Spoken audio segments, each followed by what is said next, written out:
Hello बच्चों। देखिए आज का जो लेक्चर है मेरा वो बेसिकली चैप्टर था प्लांट किंगडम।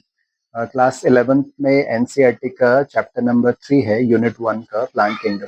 लेकिन आज का जो मेरा ये लेक्चर है ये इंट्रोडक्टरी लेक्चर है। पहली चीज़ है ना, मैं इसमें इंट्रोडक्शन दे रहा हूँ किस चीज़ का, जो प्लांट किंगडम का फर्स्ट जो आपका 1.5 पेज है, यानी जो एक इंट्रोडक्शन दिया है प्लांट किंगडम की शुरुआत में, आज उसको बताऊंगा मैं। देन उसके बाद फिर सारे जो सब टॉपिक स्टार्ट हो जाते हैं, एल्गी, ब्रायो, टेरिडो, जिम्नो, एंजियो, है ना। और ये क्यों? क्योंकि अभी तो मेरा वायरोलॉजी वाले टॉपिक चल रहे थे, लेकिन एक बच्चे ने मेरे को मैसेज किया था, मान्या शायद नाम था। तो मान्या ने बोला था प्लांट किंगडम को लेके मैं कुछ चीज़ें एक्सप्लेन करूं और कुछ इंपॉर्टेंट पॉइंट्स बताऊं regarding 11th and NEET examination, ठीक है ना। तो और भी बच्चे सुन सकते हैं इस चैप्टर को, क्योंकि इंपॉर्टेंस रखता है नीट में भी। और बेसिक जो बॉटनी का, एक्चुअली कह सकते हो आप, जो बॉटनी और जूलॉजी के सेगमेंट नीट ने डिवाइड किए हैं, उसका प्योर बॉटनी का फर्स्ट चैप्टर है ना। ही प्योर बॉटनी में लिविंग वर्ल्ड आता है, उसमें मिक्स ऑर्गेनिज्म के बारे में बातें हैं। बायोलॉजिकल क्लासिफिकेशन में मिक्स ऑर्गेनिज्म के बारे में बातें हैं जो बायोस्फीयर में है। इवन पहला प्योर बॉटनी का चैप्टर जो है वो है प्लांट किंगडम। क्लियर है कि नहीं? तो देखिएगा इस चैप्टर में जो आपको एक इंट्रोडक्टरी पेज दिया गया, मेरे सामने एनसीईआरटी है, आप लोग भी अपनी एनसीईआरटी में देख सकते हैं, क्योंकि लाइन बाय लाइन एक्सप्लेनेशन के साथ समझेंगे तो कॉन्सेप्चुअल चीजें भी समझ में आती हैं, ठीक है ना। तो देखिए इसमें प्लांट किंगडम के जो फर्स्ट पेज दिया है आपका, तो इसमें फर्स्ट पैराग्राफ की जो फर्स्ट लाइन में पढ़ रहा हूँ, कहता है कि in the previous chapter we look at the broad classification of living organism under the system proposed by Whittaker in 1969। ठीक है ना। तो अब इसका मतलब समझिए, मतलब ये कहना चाह रहा है प्रीवियस चैप्टर कौन सा है? प्रीवियस चैप्टर बायोलॉजिकल क्लासिफिकेशन, और उसमें आपने पढ़े हैं 5 यानी 5 किंगडम क्लासिफिकेशन, जो कि अलग अलग साइंटिस्ट लोगों ने अलग अलग टाइम पीरियड पे दिए। और वो ऑर्गेनिज्म से रिलेटेड है, यानी आपके बायोस्फीयर में जो भी लिविंग ऑर्गेनिज्म है उनसे रिलेटेड है। वहीं यहाँ पे उस चैप्टर में ये भी लिखा था कि आर एच विटेकर ने उसमें वायरस, प्रियॉन्स, वायरॉइड्स, इन सबको इंक्लूड नहीं किया है, लाइकेंस को, क्योंकि वो सेलुलर स्ट्रक्चर के बेसिस पर क्लासिफिकेशन दे रहे थे, 5 किंगडम क्लासिफिकेशन। और उसके पहले कोपलैंड का दिया हुआ 4 किंगडम है, 3 किंगडम है बाय द हैक्ल, 2 किंगडम है by the Linnaeus, Carolus Linnaeus, father of taxonomy. लेकिन यहाँ पे जो फर्स्ट लाइन लिखी गई है, ये 5 किंगडम क्लासिफिकेशन को फोकस कर रही है। यानी जब हम अपना लेक्चर क्लास में डिलीवर करते हैं तो उस टाइम भी मैं बच्चों को कहता हूँ कि होने को तो 6 किंगडम क्लासिफिकेशन भी आ चुका है, जो कि कार्ल बूस एट अल, यानी कार्ल बूस और को वर्कर ने दिया था, जो कि 1977 से उनका ये पूरा प्रोग्रेस हुआ था रिसर्च। देन 1990 तक ये पूरी चली थी, तो एक बहुत लंबा पीरियड चला था। और 6 किंगडम क्लासिफिकेशन में कार्ल बूस ने क्या किया था कि मोनेरा को डिवाइड कर दिया था 2 अलग अलग किंगडम।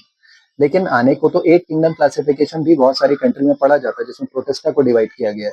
लेकिन आज भी टेक्सोनॉमिस्ट की नज़रों में या टेक्सोनॉमिस्ट की स्टडी में, जब भी वो टेक्सोनॉमी की स्टडी करता है, किसी भी ऑर्गेनिज्म का आइडेंटिफिकेशन, नॉमेनक्लेचर, क्लासिफिकेशन, तो वो 5 किंगडम क्लासिफिकेशन को ही बेस या आधार मानता है।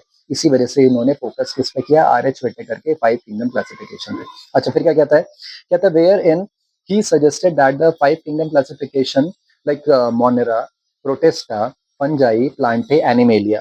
ठीक है ना। In this chapter we will deal in the detail with the further classification within the kingdom plantae, popularly known as plant kingdom.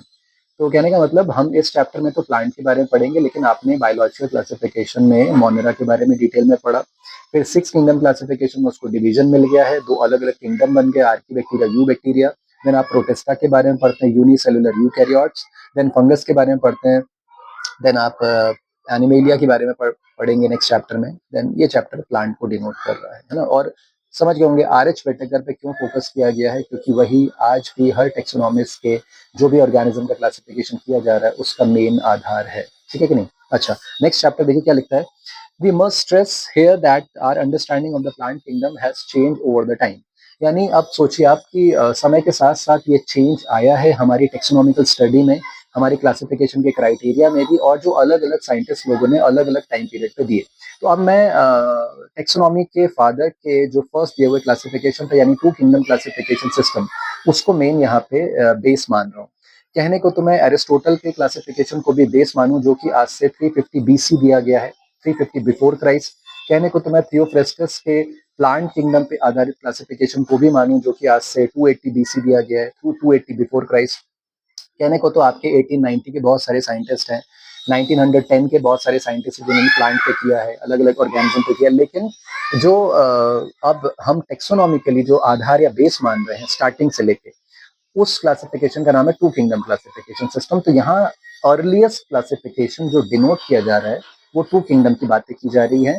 कुछ लोग एरिस्टोटल को भी यहाँ पे रिलेट करते हैं कि उनके द्वारा, या थियोफ्रेस्टस के क्लासिफिकेशन को रिलेट करते हैं, बट नहीं, अर्लीस्ट क्लासिफिकेशन का यहाँ मतलब है कि टू किंगडम क्लासिफिकेशन की बात की जा रही है, गिवन बाय कैरोलस लीनियस। तो जरा देखिए वहाँ क्या लिखा है। कहता है we must stress here that our understanding of the plant kingdom has change over the time. Fungi, the member of the Monera protesta having the cell wall, have now been excluded from the Plantae। यानी बहुत पहले to kingdom classification तक Plantae के under में कुछ fungus भी वहाँ पे रखे जाते थे, वहाँ पे कुछ मोनरन्स जिसके बारे में माइक्रोस्कोपिकली उतना एडवांसमेंट हमको पता नहीं था, उनकी स्टडी के बारे में, उनके सेल के बारे में। तो हमने वहाँ पे कुछ प्रोटेस्टा, फंजाई, मोनेरा जिनमें सेल वॉल होती थी, उनको हमने प्लांटे में रखा था, क्लियर है, और जिनमें सेल वॉल नहीं थी उनको एनिमेलिया में रख दिया था। इसीलिए जब आप सेकंड चैप्टर में पढ़ते हैं कि two kingdom classification Carolus Linnaeus का मेन बेसिस या आधार क्या है, तो आप कहते हैं सेल वॉल।